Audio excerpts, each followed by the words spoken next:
Alrighty. Here's another one. And today I'm going to be talking about mosquitoes are crazy out here. Today I'm going to be talking about. I just went on a motorcycle ride and just got back and yep. I'm going to be talking about the moment you get locked up. What happens, and your feelings, and things of that nature. And I'm gonna be drinking me a cold beer. Hope you guys don't mind. So the moment that you get locked up is a moment where it's surreal. It could be a fight, it could be an argument, it could be somebody took you to the point where you stabbed somebody or you hit somebody with a bat. It could be trespassing. It could be a motor vehicle violation. You don't have a license, valid license, or you don't have insurance, and the police officer decides to lock you up. So if you've never been locked up before, it's very... The moment that the handcuffs get put on you, that's the moment that you realize, like, whoa, I don't like this feeling. You don't like that feeling of the handcuffs being put on you, and that's kind of like the moment where you're like, damn, did I mess up? And you kind of sometimes want to reverse whatever it is that you did to put you in that position. Now, a lot of times, 90% of the time, when you go to prison or jail, the charges are more serious than what they're really going to end up being later on. So keep that in mind. So, for example, if I got into a fight with my neighbor and I beat him up, and the mosquitoes out here, and I beat him up, and I used the bat to do that. I used the bat to beat him up. So your charges are probably going to be, battery with a dangerous weapon, something like that. You're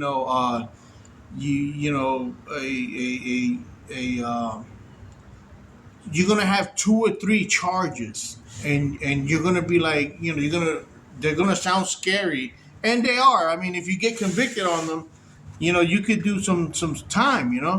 If you get pulled over without a license, they're gonna charge you with whatever the initial stop was for. You might have ran a stop sign, or you didn't put your turn signal, tag light wasn't on, or your window sticker wasn't up to date.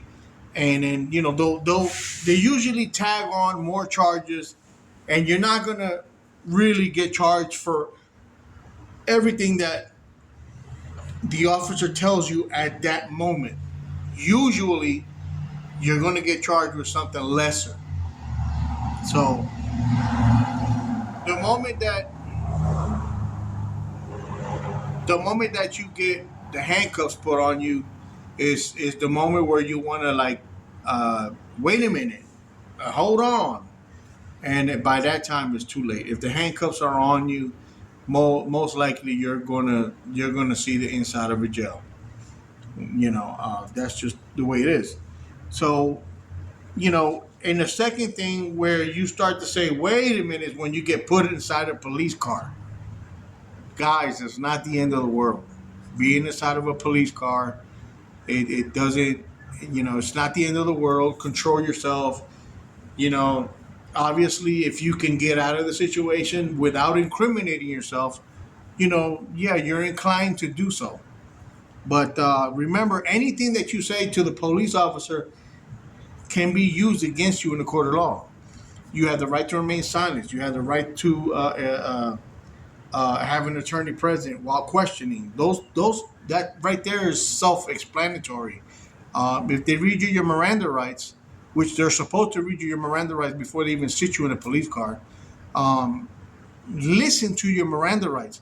The best thing that you could do, even though the situation might be um, scary, definitely scary, because you know what, the normal average person is not used to being handcuffed and being put in the back of a police car. So you want to talk right away. Your first instinct is to hey, talk, because your mouth usually, when you were with your parents, your mouth usually, here comes my damn daughter-in-law. Your mouth usually will get you out of trouble. That's not the case. If you get put in the back of a police car, one of the best things that you can do is remain silent. You know, you can do that politely. Saying I'd rather not comment or I'd rather not talk at this time, and most police officers will understand. Some police officers, hey guys. Some police officers will not like that and will try, will look at you mad, or it's okay. It's not the end of the world. You will go in front of a judge and you will be able to explain your side of whatever story it is, that whatever you did or whatever you got involved in. Sometimes maybe you didn't do anything wrong and the police were called on you, and all that will be heard in court. You will have a say so in court. So the moment you get put in a police car, like I said, the first thing you want to do is, and your mouth usually gets you in trouble. When you're taken to the precinct or the jail, that's another thing. You're sitting in the back of the car and you're being recorded while you're in this police car. Keep that in mind. You're being recorded. You're back there and an officer might want to talk about what happened. He might ask you a question. Just, what, officer, at this time I refrain from making any statements. Wow, it's a beautiful day today, or whatever. That's in your benefit to do not speak to anyone about what your charges are, if you can. Now, if you've never been locked up, like I said, the first thing that you want to do is open that trap. Mistake. So when you get to the precinct, they're gonna put you in on a bench. They're gonna handcuff you to a maybe one hand to the bench. It's all a intimidation tactic. If the normal human being is not going to attack a police officer inside of a police precinct. So handcuffing you to a bench is kind of like not necessary. Not always the case, because there are some people that are drunk, high, or have mental issues. That's different. But a police officer can usually tell when you're just a regular Joe Schmo, and you made a mistake, or somebody called the law on you, and you're there and you're not a threat. So you're gonna get handcuffed to a bench, or most likely it's gonna be a bench, a chair, or anything like that. After you get handcuffed, um, you're going to, if you don't get handcuffed to a bench, you're gonna go to a tank, and that's where your first impression of a cell would be. Your first impression is you're gonna see the urinal, that metal urinal with two buttons and a little faucet, if you want to call it a faucet. It's just a little thing, like when you used to be a little kid and you go to the water fountain and you press the button. Well, this one has hot. Well, it's supposed to be hot and cold water. Supposed to be cold water. Usually they don't work. They just give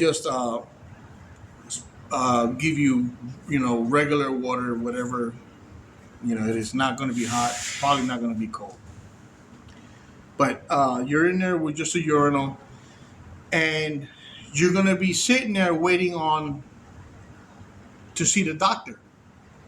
So yes, you have to see the doctor. The doctor's going to ask you, it's going to, sometimes they'll take your blood pressure. Sometimes they'll weigh you.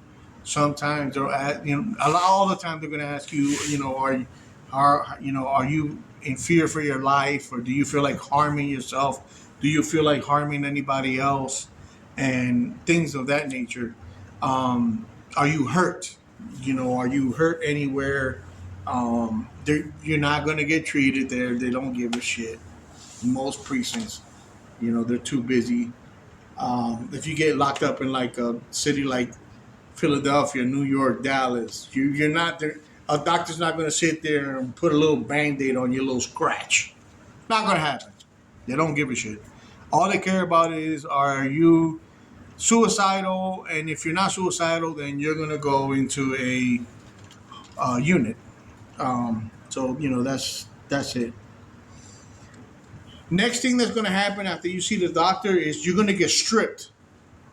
They're going to take your clothes off, and you're going to get strip searched. So you usually, a lot of the counties, a lot of the bigger jail cells at this point, you will have an officer present with you, and they'll tell you strip down, take everything off to your underwear.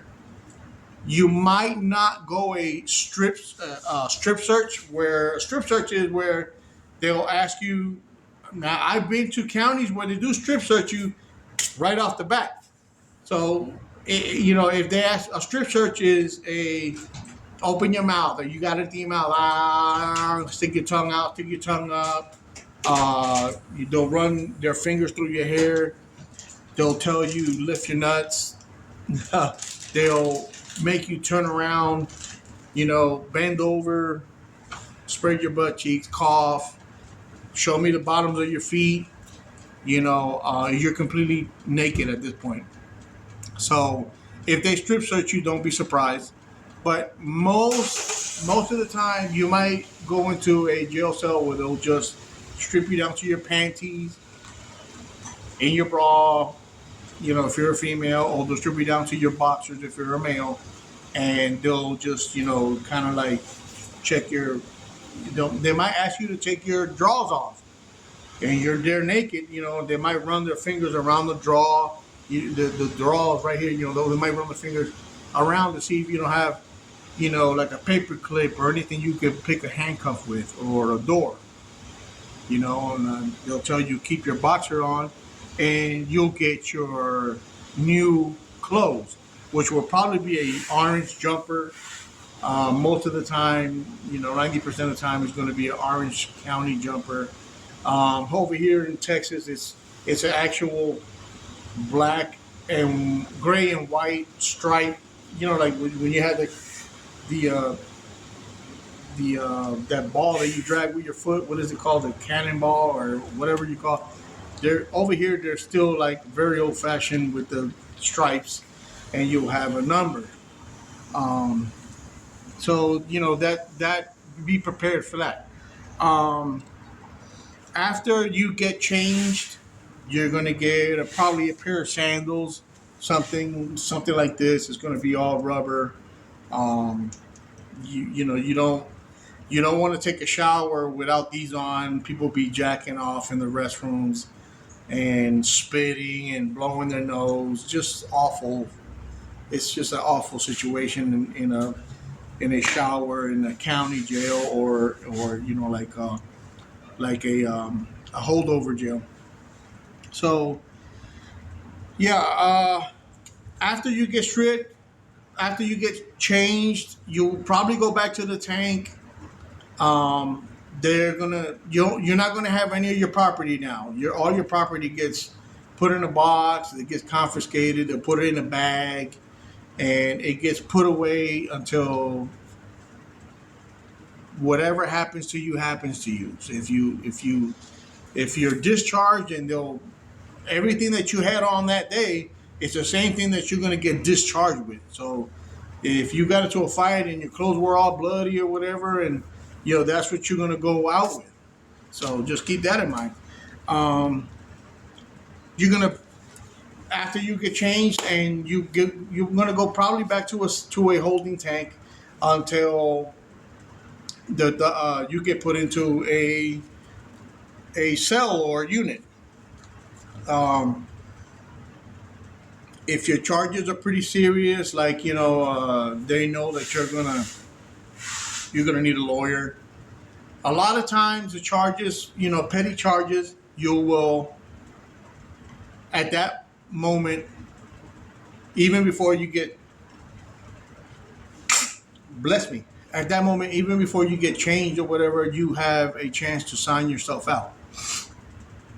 Um, it doesn't mean that you're not going to go to court and see a judge and all that. It just means that your charges are so petty that it's not worth uh, incarcerating you.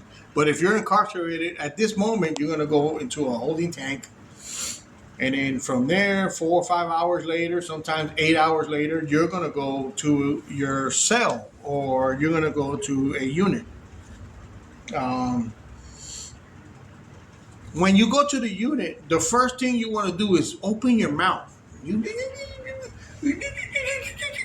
You want, you feel a urge to connect with somebody that's in your same situation. But let me tell you, that's an error. Don't do that. Keep your mouth shut. And if you have the absolute urge to share whatever your charges are or the reason why you're there, share as minimal of the reason why you're there as possible. Because there are some inmates that have been in a county jail for a year, too. And they get off on making you worry. And then again, there might be some good people in there, but initially I wouldn't take that chance. I would wait a week or so, and I would scope out, the behavior of everyone around you. That's another thing. When you go into a unit, you need to be aware of every single thing that happens around you. Do not walk and let people walk behind you. Like if you're in a city park, and everybody could walk around you. Don't do that in jail, because somebody might mistake you for somebody else, or you might walk in a unit and you didn't want to look over a cell and somebody's there getting high, or somebody's in there, having sex with somebody, or somebody's in there, writing to their lover in there, and they so happen to say, wait a minute, so and so just looked in here. Now you don't even know this, but now you have somebody that's a danger to you. So always, even if you can't fight, it don't matter. Even if you can't fight, you always have your back against the wall, and you never let your guard down. You can sense when things are going to happen. When you're in there, the other thing you're going to find out is it's never fucking quiet. It's like a fucking zoo. It's just a whole bunch of nothing. So that automatically is what gets your senses up. You've never been in a situation like that. When you go home, it's quiet. If the parrot is making noise, hey, shut the fuck up. If the dog is barking, shut the fuck up. If the cat's making noise, trying to scratch at the door, whatever, get your ass in. You control your environment. There is no controlling that environment. So keep that in mind. That's when your senses should be at its highest. And 90% of the time, 80% of the time, nothing's going to happen to you. But if something does happen where you walked in there and you did something to somebody, I walked into the unit in MDC Miami, and I had pissed off a guy. He wanted to take my tray, and I had to instantly. I wasn't in the unit for 30 minutes, and I had to fight. We had a fight till there was blood drawn. So just, I'm not saying that's going to be in your case. I'm just saying when you go into a unit, everything should be on 100. Eyes, ears. Keep your mouth shut. Don't Try not to talk to anybody about what happened to you. If you have to talk to somebody, you feel the need to talk to somebody, minimize whatever it is that you're in there for. Um, Most likely, when you walk in, at some point they're going to give you food. Do not give your food to anyone. If you're not going to eat it, throw it away. If you give an apple, if you get an apple that day, or if you get a pancake, or if you get a bologna sandwich, if you're not going to eat it, throw it away. Because if you give it to somebody, they're going to want it the next day. If you give an apple to this guy, he's going to want his apple every day. Not 100% of the time, but just you're trying to avoid any situations possible.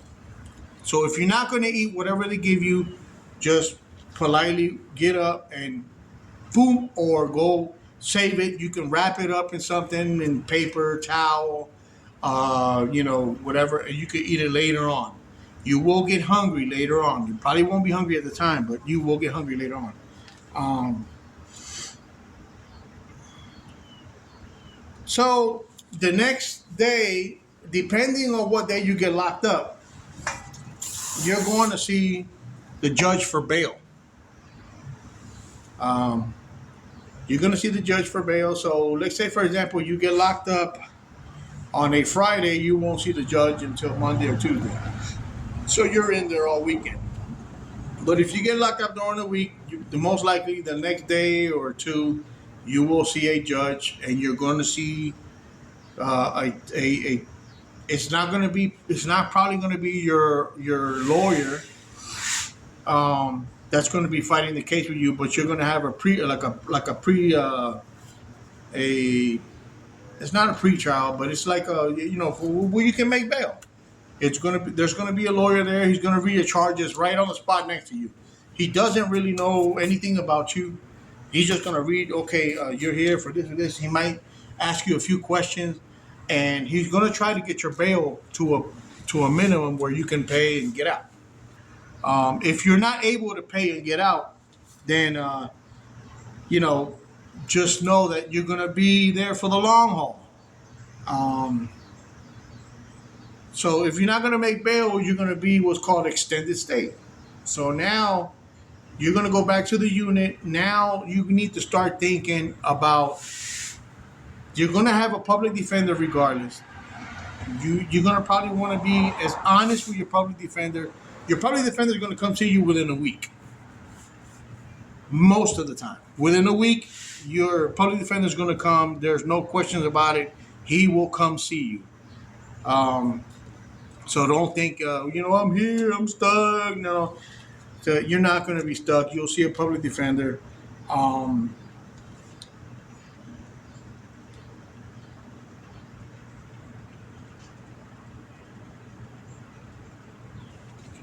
Okay, so your public defender will eventually make contact with you. At this point, you're at the unit, and all you're going to be doing is scouting. You can see everyone that's never been in prison. You can see by the way, you can tell by the way that they look. Oh yeah, that dude's over there shitting bricks. Look at that. This dude here, this dude that. So what you're going to be doing the whole time is scouting. And at the same time, just orientate yourself with the rules of the unit. What times can you take a shower? What times are the child's breakfast, lunch, dinner? Don't go around turning TVs on and off. Don't touch TVs. Don't automatically pick up a phone. Orientate yourself, because you don't know if there are rules in there. Man, these mosquitoes are out here, boy. So you don't want to get yourself into a fight or get beat up. There's scout the unit and just be smart about it.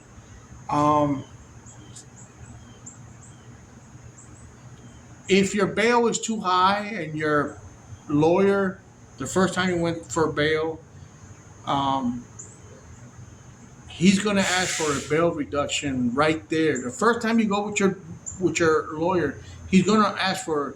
Okay, let's say for example your bail is 35,000. So at 10%, that's $3,500. So automatically, if you don't have anybody that has $3,500, you can ask your lawyer, "Can you get me a bail reduction?" And he can run that by the judge, and depending on the judge's mood, he might be able to lower it to 25 or 1,500, which will then make it a $1,500 10%, or if it's 25,000, 2,500 10%, and things of that nature. So usually you'll be able to bail out with 10% of your total bail. You will have to see a bail bonds. Somebody on the street will have to go to a bail bonds for you and set bail. So it's a big hassle. It's just a big, but that's the way it is. That's the way it is in most everywhere in the United States.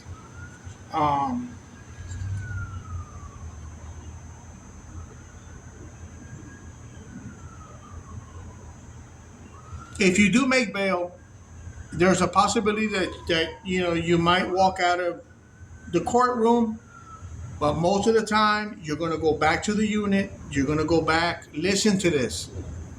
It's not the end of the world. Hey, I can pay the bail. Let's say your bail is $1,500 and you got to pay $150. Oh, I can make that. Okay, so you're going to be able to get on the phone and call family members or whatever and get that $150 paid. So most likely you're going to be sent back to the unit, and until that bail is paid, depending on the time. Now you can get bailed out 1, 2, 3 o'clock in the morning. I got bailed out one time. It was 5. Some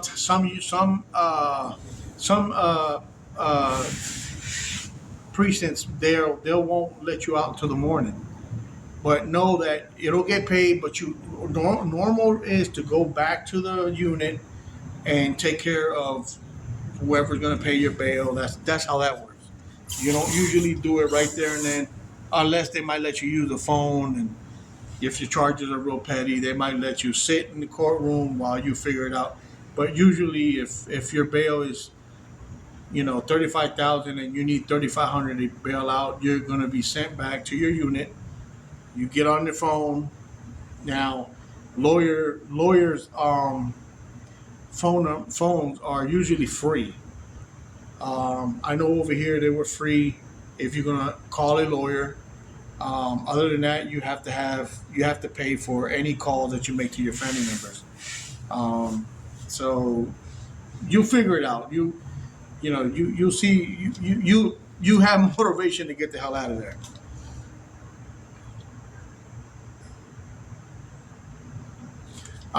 Like I said, so if your bail is too high, you can always, your lawyer will ask for a bail reduction. If he doesn't get it right there, he can try again in a few days, and you go to court again, and Your Honor, he's not a flight risk or whatever. He'll ask for another bail reduction, and hopefully you get that. So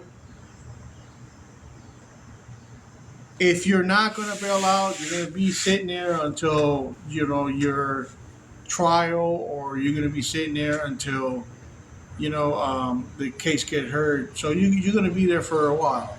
It usually takes anywhere from 3 months to 7 months. That's normal. Every time that I got locked up, that was the normal thing. 3 months to 7 months before you go to court, and either you go to trial or the judge sentences you. So just keep that in mind. And then usually, like I said before in the beginning, 2 or 3 charges will get dropped, and you will get charged on one charge. And usually, if it's your first time, Um, it boils down to, to the lesser charges. Do not think that just because you hit your neighbor with a bat, oh, it's aggravated assault with a deadly weapon. That charge carries anywhere from 2 to 20 years. Oh, I'm getting 20 years. No, you're not going to get 20 years. If it's your first time, it's going to get knocked down. If you're found guilty, it's going to get knocked down to probably probation. Um, you won't do any jail time. If you've been there, a month or two, you probably get time served, and some probation. It's not as bad as it. Anyway, so uh, so just be aware that if you do find yourself in trouble, don't. Your mouth is enemy number one. If you can control your mouth and just compose yourself, be observant. Very hard to do. It took me years until I went back to prison and jail a few times. I didn't get this down packed until my third or fourth time going back to jail or prison, and then I was like, you know what, I'm no comment. I'm not saying anything. It's gonna definitely work in your best interest to do that respectfully. Just like I said in the beginning of the video, do not let. A lot of police officers want you to talk. They want you to open your mouth and and that's not no bueno. Um, you you want to control your mouth.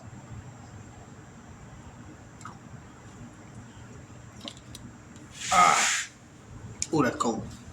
So so that's it. Just whatever it is that you get charged with. Um, know that it's going to get better. It's going to be okay. You're going to go into somewhere you've never been before, and it's okay. It's not the end of the world.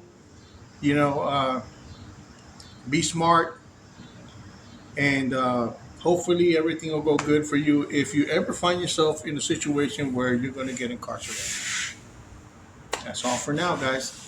Until the next one, I got a good video coming up next. All the good parts about being in federal prison. That's a very interesting one. Later.